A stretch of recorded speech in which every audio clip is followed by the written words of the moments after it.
Hello everyone. तो आज बात करने वाले खेसारी लाल यादव जी और माधवी लेवर का एक बहुत ही बेहतरीन बोलबम सॉन्ग के बारे में, जिसका पोस्टर आ चुका है और फुल वीडियो सॉन्ग का रिलीज डेट भी आ चुका है।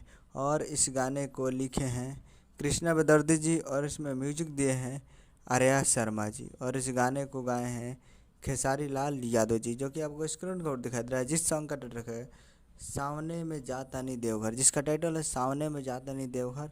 और वीडियो में खेसारी लाल यादव जी और माधवी लेवर जी फिट में है माधवी लेवर जी, और ये बहुत ही बेहतरीन सॉन्ग है। और ये सावन का पहला जो कि बोलबम सॉन्ग आ रहा है, और भी ये थी ग्लोबल म्यूजिक जंक्शन से पहला सॉन्ग है ग्लोबल म्यूजिक जंक्शन पे।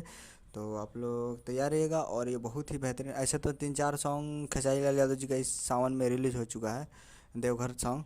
तो बहुत ही बेहतरीन सॉन्ग है। और ये फुल वीडियो सॉन्ग को रिलीज़ किया जा रहा है। Full video song release in on tomorrow, यानी 22 तारीख को सुबह 6:30 पे ये फुल वीडियो सॉन्ग को रिलीज़ किया गया। तो आप लोग तैयार रहिएगा। तो यही अपडेट था। उम्मीद करना वीडियो से चैनल को सब्सक्राइब करें ताकि इससे खेसारी लाल यादव जी की लेटेस्ट हो जाता है वीडियो के लाइक चैनल को सब्सक्राइब कीजिए। तो कल ग्लोबल म्यूजिक जंक्शन पर मिलते हैं अगले वीडियो में। जय हिंद जय भोजपुरी।